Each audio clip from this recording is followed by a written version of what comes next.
sini saya akan mempresentasikan hasil PowerPoint saya mengenai tentang perkembangan peserta didik.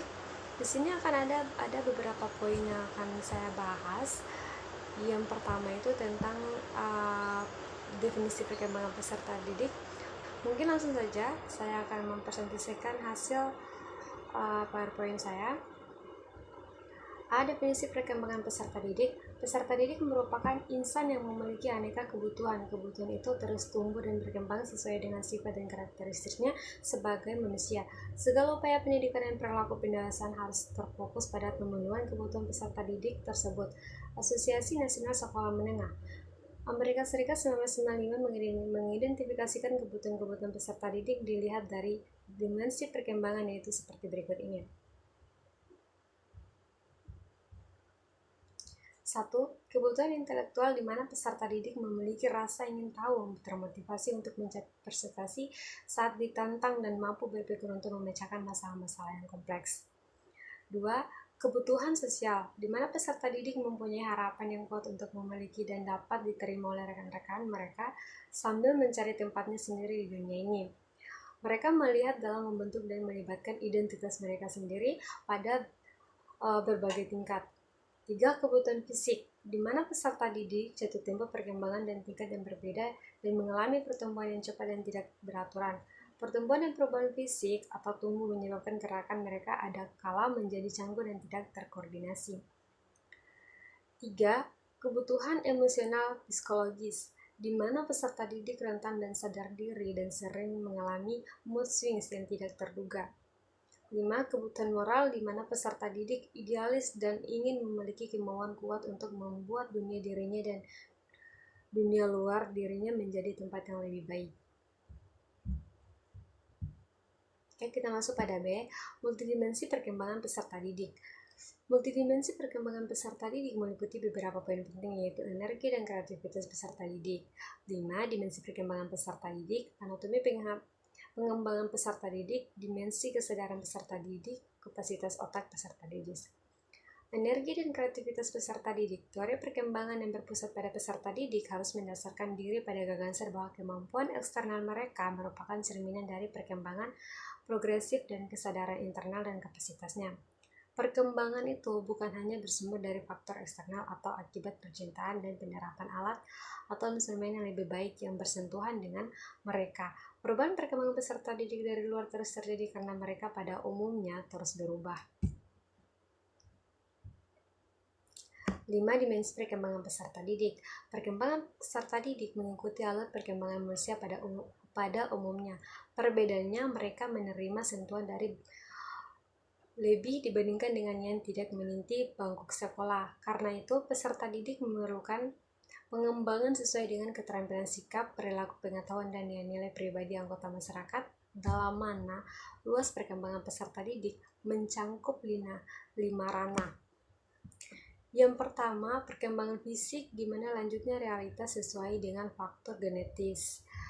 Menu makanan, pelatihan yang diperoleh, kebiasaan hidup, dan kondisi lingkungan. Penampakan fisik bisa berubah, misalnya meski ketika dilahirkan seorang anak berwarna kulit putih, dia akan menghitam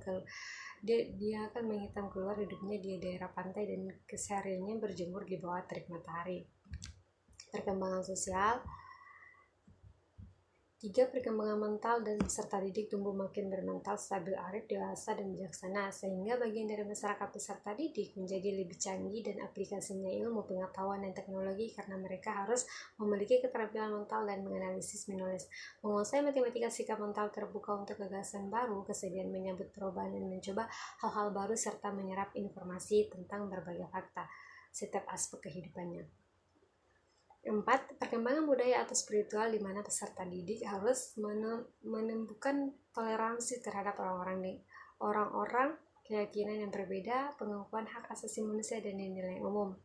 5. Perkembangan intelektual, khususnya pergeseran dari kemampuan penalaran konkret ke abstrak, mengelola data menjadi informasi, memecahkan masalah-masalah yang rumit, serta membuat solusi atas dasar informasi yang mirip sama atau bertentangan. Oke, kita masuk pada perkembangan anak usia 0-2 tahun.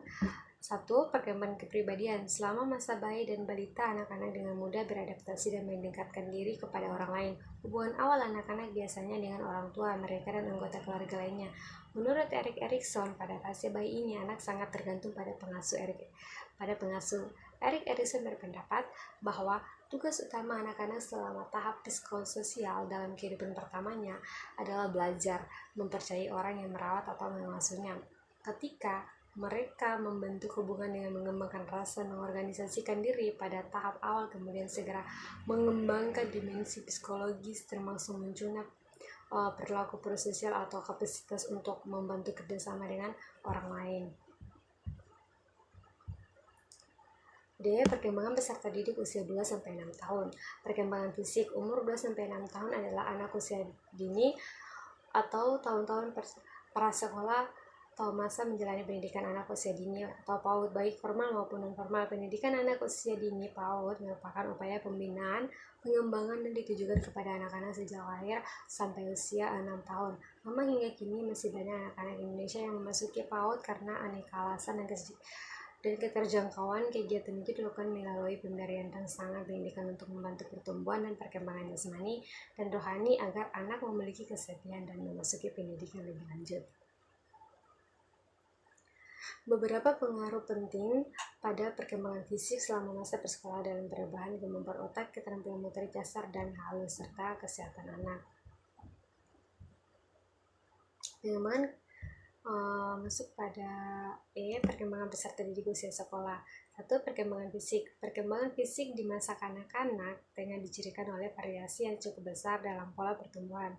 Variasi karena mungkin jenis kelamin, asal etnis, genetik, hormon, gizi, lingkungan, atau penyakit yang diderita, sementara anak-anak dari kelompok ini mengikuti pola perkembangan yang sama meski tidak harus jatuh tempo pada tingkat yang sama. Kebanyakan gadis percepatan pertumbuhannya mengalami percepatan pertumbuhan sekitar usia 9 atau 10 tahun, sedangkan anak laki-laki mengalami percepatan pertumbuhan yang sama di sekitar usia 11 atau 12 tahun. 2. Perubahan fisik. Pada awal masa kanak-kanak, anak-anak biasanya menunjukkan perolehan penampilan baru, di mana tampilan lebih ramping dan atletis. Anak perempuan dan anak laki-laki masih memiliki bentuk tubuh dengan proporsi yang sama sampai keduanya mencapai pubertas. Di sini saya menjelaskan tentang poin-poin pentingnya. Kita masuk pada perkembangan peserta didik usia sekolah menengah. Perkembangan dan perubahan fisik sangat nyata pada peserta didik usia ini, baik laki-laki maupun perempuan. Perubahan dan pertumbuhan ini merupakan pengalaman tersendiri bagi mereka dalam rentang beberapa tahun ini. Peserta didik mempersiapkan diri menjadi anggota masyarakat dewasa dan mandiri dan berkontribusi kepada masyarakat. Perkembangan kepribadian peserta didik dengan kecerdasan ganda.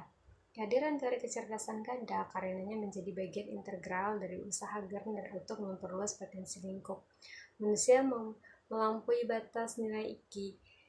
Gardner secara sangat serius mempertanyakan keabsahan penilaian kecerdasan individu melalui tes-tes yang dilakukan luar lingkungan belajar alamiah. Dia juga mengungkap penilaian kecerdasan yang dilakukan dengan seorang melakukan tindakan visualisasi yang belum pernah dia lakukan sebelumnya. Kecerdasan itu berkaitan dengan kapasitas untuk memecahkan masalah dan menciptakan produk di lingkungan yang konsumsif dan alamiah. Perkembangan kreativitas peserta didik. Perkembangan kreativitas peserta didik sangat berkaitan dengan perkembangan kognitif karena memang sesungguhnya kreativitas merupakan perwujudan dari pekerjaan otak para pakar kreativitas, misalnya Clark 1998 dan Ghosn 1989. Melalui teori belahan otak yang besar, teori mengatakan bahwa sesungguhnya otak manusia itu menurut fungsi terbagi menjadi dua. Bahannya itu belahan otak kiri dan belahan otak kanan, right hemisphere. Yang belahan otak kiri mengarah kepada cara berpikir konvergen, sedangkan otak belahan kanan mengarah pada cara berpikir penyebar. Baik, mungkin itu saja yang dapat saya sampaikan dari hasil paparan tadi.